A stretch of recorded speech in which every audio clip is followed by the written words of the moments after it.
유언장을 공개하겠습니다. 변호사의 목소리가 회의실에 울려 퍼졌습니다. 아버지가 돌아가신 지 일주일이 지난 날이었습니다. 큰형 민철이와 둘째 형 민수, 그리고 저 막내 민호, 우리 삼형제가 나란히 앉아 있었습니다. 고인께서는 3년 전 중풍으로 쓰러지셨고 그때부터 작성하신 유언장입니다. 변호사가 봉투를 열었습니다. 큰형의 얼굴에는 기대감이 역력했습니다. 둘째 형은 무표정했지만 손가락은 떨리고 있었습니다. 저는 그저 아버지가 그리울 뿐이었습니다. 아버지의 전 재산 8억 원 중 변호사가 말을 이었습니다. 형들은 숨을 죽였습니다. 7억 원은 막내 아들 민호에게, 나머지 1억 원은 장남과 차남에게 각각 5천만 원씩 상속합니다. 그 순간 회의실이 얼어붙었습니다. 큰형이 벌떡 일어났습니다. 이게 말이 됩니까? 막내한테 7억? 우리한테는 고작 5천? 하지만 변호사는 계속해서 유언장을 읽어내려갔습니다. 그리고 그 내용은 지난 3년간 우리 삼형제가 어떻게 살았는지를 낱낱이 보여주는 것이었습니다. 이제 그 3년의 이야기를 들려드리겠습니다. 요양원을 고집한 형들과 홀로 아버지를 간병한 막내의 이야기를요. 3년 전 그날을 기억합니다. 세월의 극장 지금 바로 시작합니다. 78세의 아버지가 쓰러지신 날이었습니다. 민호야, 아버지가 쓰러지셨대. 빨리 병원으로 와. 큰형의 다급한 목소리였습니다. 저는 회사에서 일하다 말고 병원으로 달려갔습니다. 중환자실 앞에는 형들이 먼저 와 있었습니다. 의사 선생님이 뭐래? 중풍이래. 오른쪽이 완전히 마비됐어. 말도 제대로 못하시고. 둘째 형 민수가 한숨을 쉬며 말했습니다. 큰형 민철이는 팔짱을 끼고 창밖을 바라보고 있었습니다. 아버지는 평생 건강하셨습니다. 젊은 시절 작은 공장을 운영하시며 우리 삼형제를 키우셨습니다. 큰형과 둘째 형은 대학을 나왔고 저는 전문대를 졸업했습니다. 어머니는 제가 20살 때 돌아가셨습니다. 그 후 아버지는 혼자 사셨습니다. 아버지는 70이 되던 해 공장을 정리하셨습니다. 그리고 그 돈으로 작은 아파트를 사셨습니다. 5억 원짜리 아파트였습니다. 나머지 3억 원은 은행에 예금하셨습니다. 형님들, 아버지 어떻게 하죠? 제가 조심스럽게 물었습니다. 일단 입원 치료부터 해야지. 그 다음에 생각하자. 큰형이 말했습니다. 하지만 그 눈빛에서 이미 무언가 계산하고 있다는 걸 느낄 수 있었습니다. 아버지는 2달간 입원 치료를 받으셨습니다. 하지만 회복은 더뎠습니다. 오른쪽 팔다리는 여전히 움직일 수 없었고 말씀도 어눌하셨습니다. 대소변도 가리지 못하셨습니다. 퇴원하셔야 합니다. 더 이상 치료 효과가 없습니다. 재활 치료는 요양병원이나 가정에서 하시는 게 좋겠습니다. 담당 의사의 말이었습니다.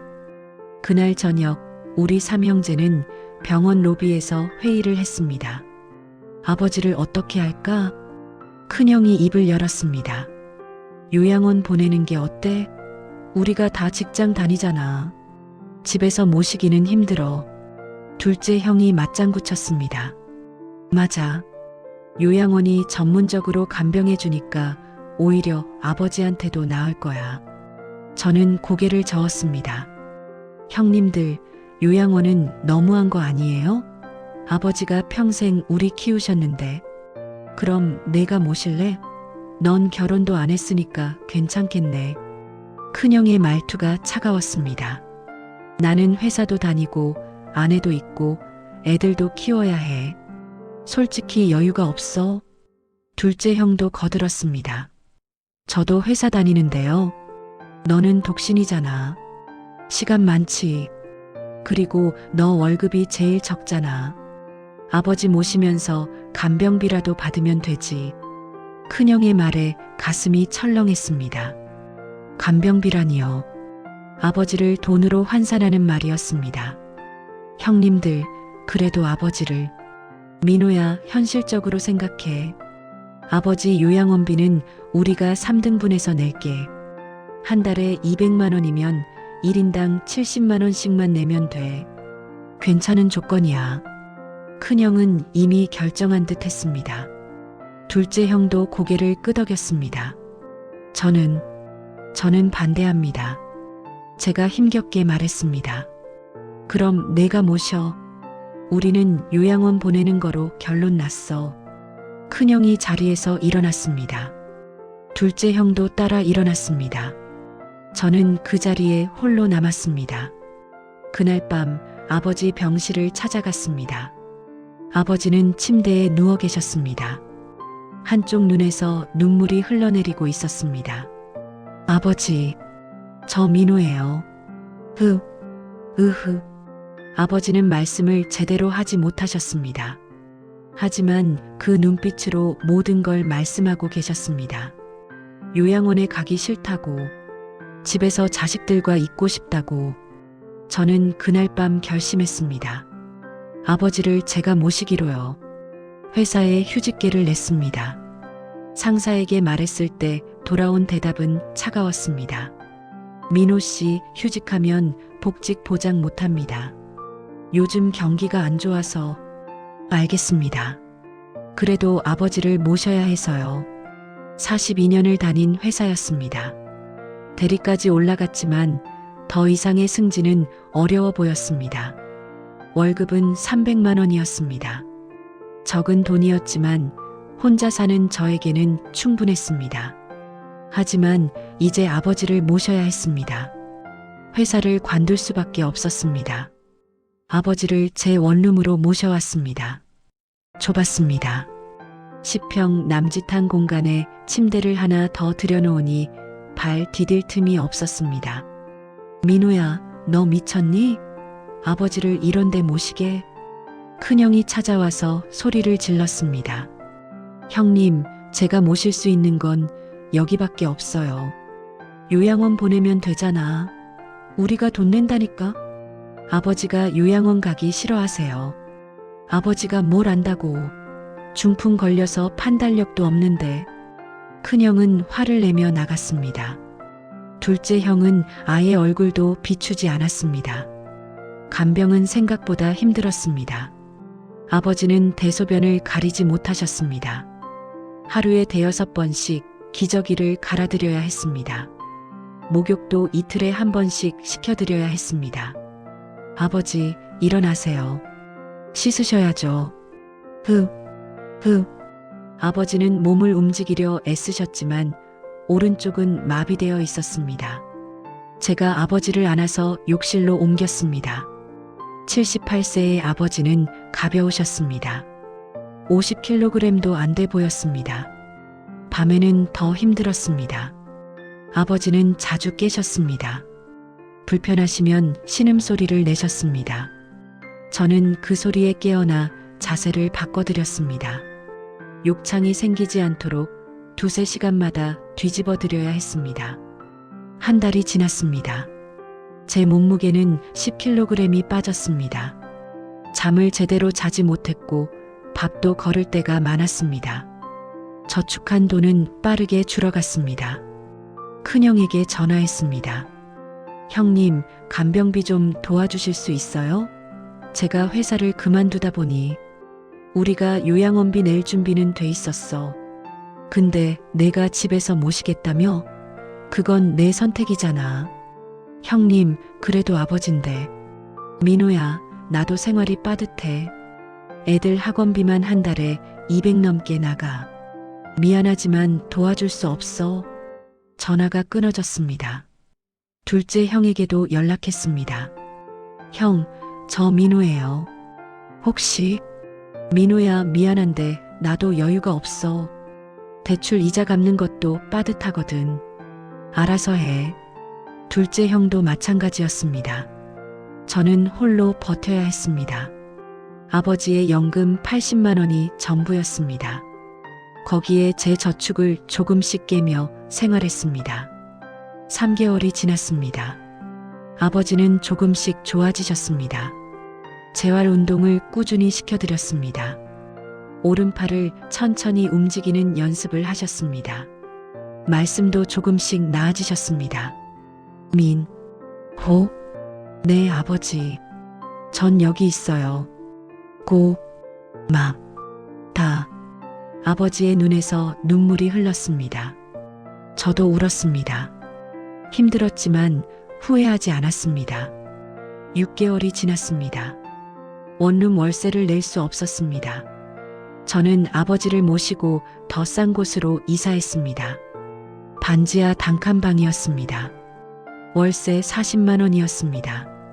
민호야, 너 거기서 산다고? 우연히 만난 친구가 물었습니다. 응, 아버지 모시면서. 형제들은 뭐해? 왜 혼자 고생이야? 형들도 사정이 있어서. 친구는 고개를 저었습니다. 하지만 뭐라 말할 수는 없었습니다. 남의 집안일이니까요. 1년이 지났습니다.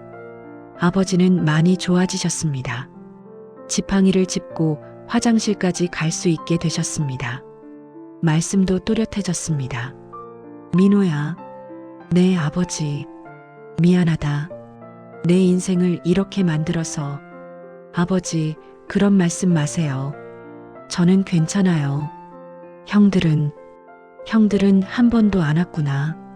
바빠서 그래요. 나중에 오겠죠. 하지만 형들은 오지 않았습니다. 명절에도 아버지 생신에도 오지 않았습니다. 전화 한 통 없었습니다.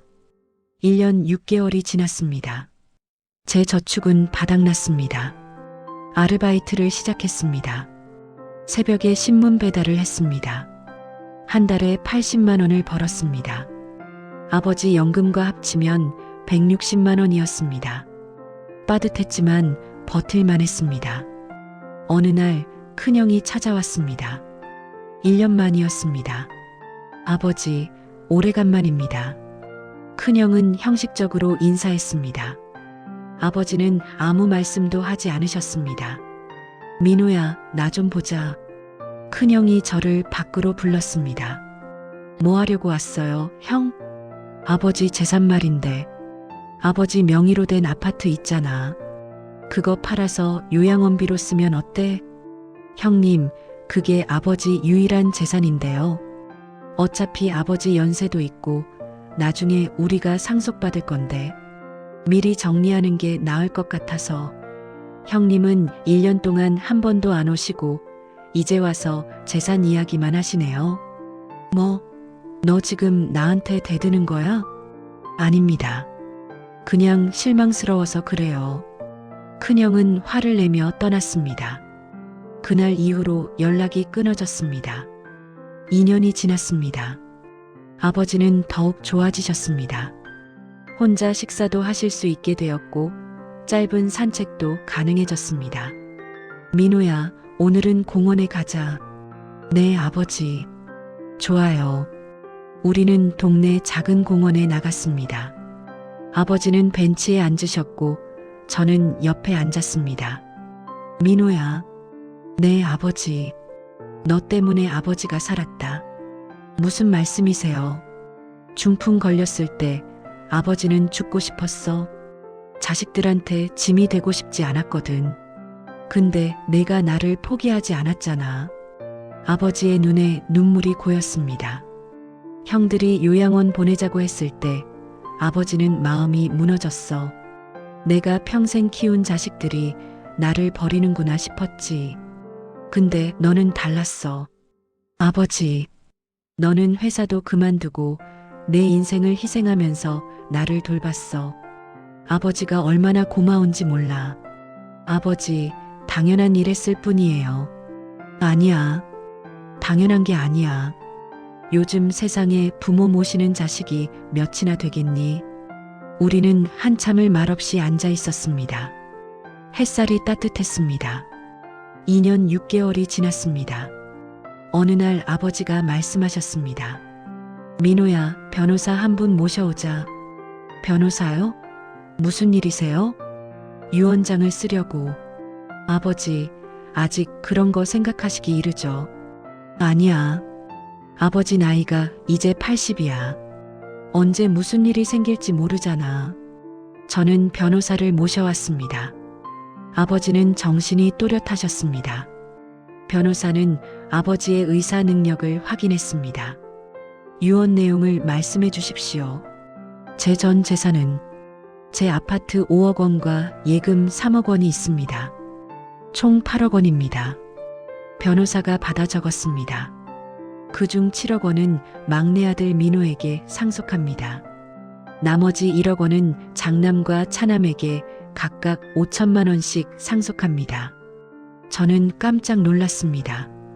아버지, 그렇게까지 하실 필요 없어요. 형님들도 아버지 아들인데. 민호야, 조용히 해. 이건 아버지 결정이야. 아버지는 단호하셨습니다. 그리고 유언장의 이유도 적어주세요.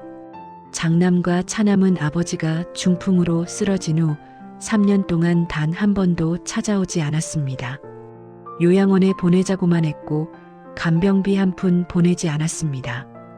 변호사가 계속 받아 적었습니다. 막내 아들 민호는 회사를 그만두고 3년 동안 저를 혼자 돌봤습니다. 자기 인생을 희생하면서 아버지를 섬겼습니다.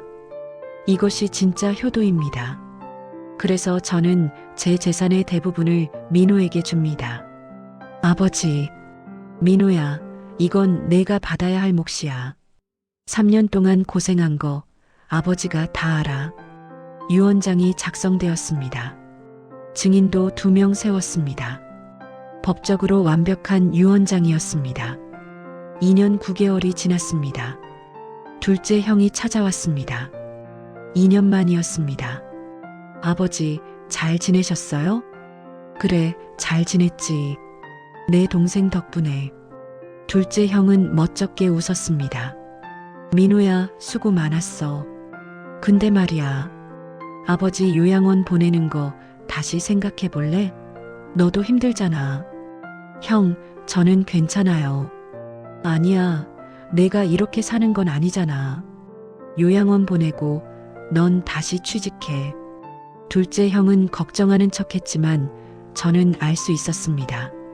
아버지 재산이 걱정되는 거였습니다. 형, 걱정 마세요. 아버지는 제가 끝까지 모실 거예요. 너 고집 정말 세다. 둘째 형은 1시간도 안 있다가 떠났습니다. 3년이 되었습니다. 어느 날 아버지가 감기에 걸리셨습니다. 폐렴으로 악화됐습니다. 병원에 입원하셨습니다. 보호자분, 환자분 연세가 많으셔서 각오하셔야 할 것 같습니다. 의사의 말에 다리에 힘이 풀렸습니다. 아버지, 제발 버티세요. 저는 밤낮으로 병실을 지켰습니다. 큰형과 둘째 형에게 연락했습니다.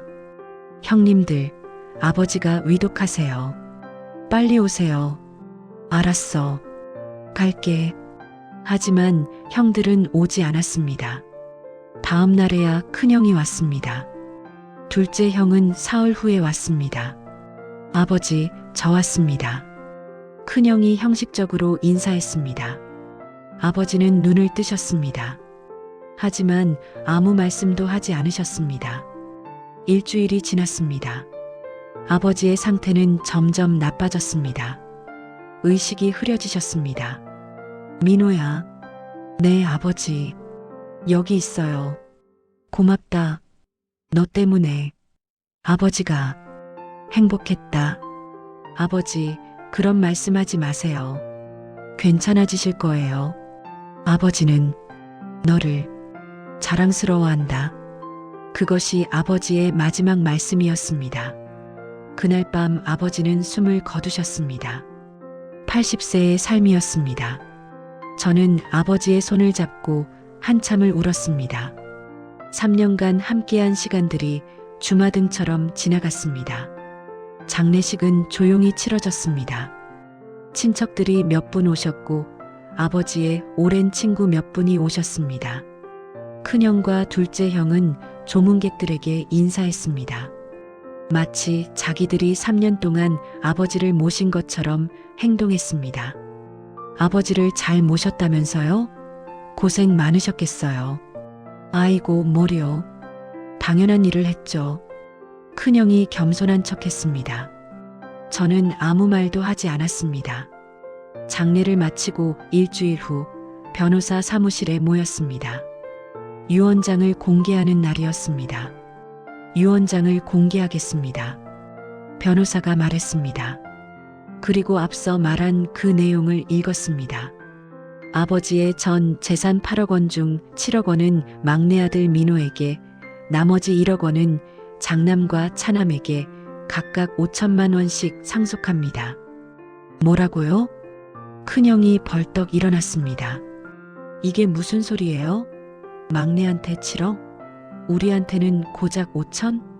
유언장에 이유가 적혀 있습니다. 변호사가 계속 읽었습니다. 장남과 차남은 아버지가 중풍으로 쓰러진 후 3년 동안 단 한 번도 찾아오지 않았습니다. 요양원에 보내자고만 했고 간병비 한 푼 보내지 않았습니다. 막내 아들 민호는 회사를 그만두고 3년 동안 저를 혼자 돌봤습니다. 자기 인생을 희생하면서 아버지를 섬겼습니다. 이것이 진짜 효도입니다. 회의실이 조용해졌습니다. 큰형의 얼굴이 빨개졌습니다. 이건 불공평해. 우리도 아버지 아들이야. 똑같이 3등분 해야지. 유언장은 법적으로 유효합니다. 고인의 의사 능력도 확인되었고 증인도 있습니다. 변호사가 차분하게 말했습니다. 둘째 형이 나를 쳐다봤습니다. 민호야, 너 이러려고 아버지 모신 거야? 그 말에 화가 치밀었습니다. 형, 그게 무슨 말이에요? 저는 아버지가 좋아서 모신 거예요. 재산 때문이 아니에요. 그럼 왜 우리한테는 5천만 원밖에 안 줘? 너 아버지 꼬드긴 거 아니야? 형님들이 3년 동안 뭐 하셨어요? 한 번이라도 오셨어요? 전화 한 통이라도 하셨어요? 제 목소리가 떨렸습니다. 저는 3년 동안 회사 관두고 제 인생 포기하고 하루도 빠짐없이 아버지 모셨어요.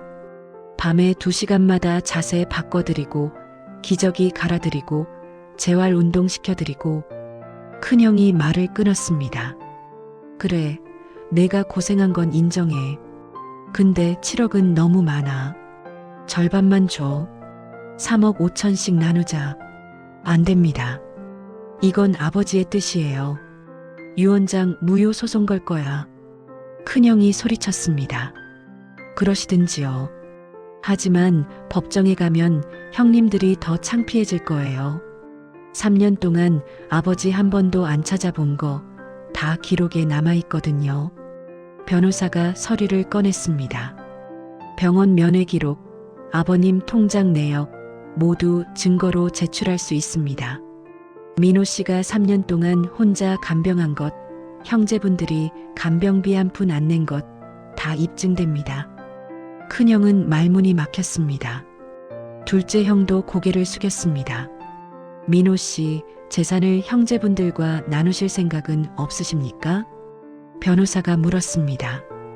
아버지가 주신 거 제가 받을게요. 형님들은 아버지가 정하신 대로 5천만 원씩 받으세요. 너 정말. 큰형이 일어나 나갔습니다.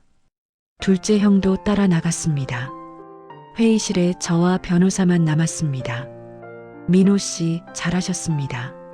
정당하게 받으시는 겁니다. 감사합니다. 하지만 마음이 편하지는 않았습니다. 형제가 이렇게 갈라서는 게 아버지가 원하신 건 아니었을 텐데요. 그날 밤 집으로 돌아왔습니다. 아버지가 안 계신 집은 너무 조용했습니다. 아버지의 침대가 그대로 있었습니다. 책상 위에 편지가 하나 있었습니다. 아버지의 손글씨였습니다. 유언장을 쓰신 후 남기신 편지였습니다. 민호에게. 아버지가 이 편지를 쓸 때 넌 신문 배달을 나갔구나. 새벽 4시에 일어나는 내 모습을 보면 아버지는 가슴이 아프다. 민호야, 미안하다. 내 인생을 이렇게 만들어서 내가 42년인데 결혼도 못하고 직장도 그만두고 아버지 때문에 고생만 했구나. 형들 이야기를 하마. 형들이 너를 원망할 거야. 아버지가 너한테 재산을 많이 줬다고. 하지만 그건 당연한 거야. 넌 3년 동안 아버지를 돌봤어. 그 시간은 돈으로 환산할 수 없어. 형들은 요양원비로 한 달에 70만 원씩 내겠다고 했었지. 3년이면 총 2,500만 원 정도야. 근데 넌 회사를 그만뒀어. 3년 동안 벌었을 돈이 억 단위야. 거기다 내 청춘과 시간까지 7억도 부족한 거야. 민호야, 아버지 재산 받고 새 인생 시작해. 결혼도 하고 하고 싶은 일도 하고. 아버지가 너한테 미안한 게 많은데 이것밖에 줄 게 없구나. 형들과는 좋게 지내길 바란다. 형제는 소중한 거야. 하지만 내가 받을 건 당당히 받아라. 그게 내 권리야. 아버지는 내가 자랑스럽다. 정말 훌륭한 아들이야. 사랑한다, 민호야. 아버지가 편지를 읽으며 눈물이 났습니다. 아버지는 모든 걸 알고 계셨습니다. 1년이 지났습니다. 저는 아버지가 남기신 7억 원으로 작은 카페를 열었습니다. 5억 원으로 점포를 샀고 2억 원으로 인테리어와 운영 자금을 마련했습니다. 카페 이름은 아버지의 집이라고 지었습니다. 아버지를 기억하기 위해서였습니다. 카페는 잘 됐습니다. 동네 어르신들이 많이 찾아주셨습니다. 저는 어르신들께 커피를 반값에 드렸습니다. 아버지라고 생각하며 모셨습니다. 결혼도 했습니다. 카페 단골 손님이었던 여성과 사랑에 빠졌습니다. 그녀는 제 이야기를 듣고 감동했다고 했습니다. 당신 같은 사람을 만나서 행복해요. 아내는 그렇게 말했습니다. 큰형과 둘째 형은 연락이 없었습니다. 명절에도 오지 않았습니다. 5천만 원을 받은 후로 소식이 끊어졌습니다. 하지만 저는 괜찮았습니다. 아버지가 남기신 사랑과 재산으로 새 인생을 시작했으니까요. 어느 날 큰형이 카페로 찾아왔습니다. 1년 만이었습니다. 민호야, 형님 어떻게 오셨어요? 그냥 너 잘 사는지 궁금해서. 큰형은 어색하게 웃었습니다.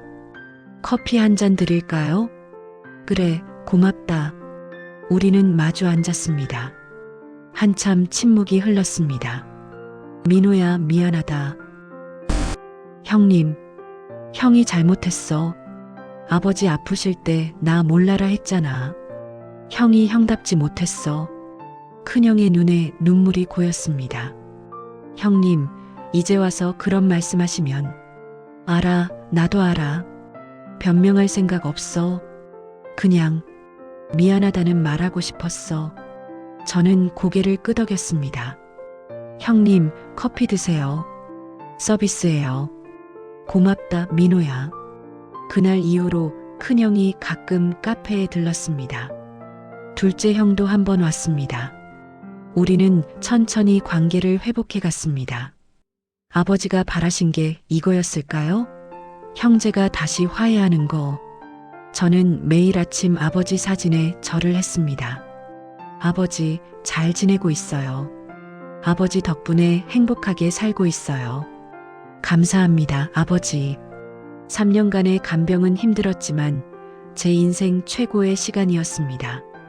아버지와 함께한 그 시간들을 저는 절대 잊지 않을 것입니다. 진짜 효도는 돈이 아닙니다. 시간입니다. 함께 있어주는 것입니다. 그리고 그 시간은 언젠가 반드시 보상받습니다. 진짜 효도는 돈이 아닙니다. 시간입니다. 함께 있어주는 것입니다. 이 영상이 감동이셨다면 좋아요 버튼을 눌러주세요. 구독과 알림 설정으로 더 많은 감동 실화를 만나보세요. 여러분의 효도 이야기도 댓글로 들려주세요.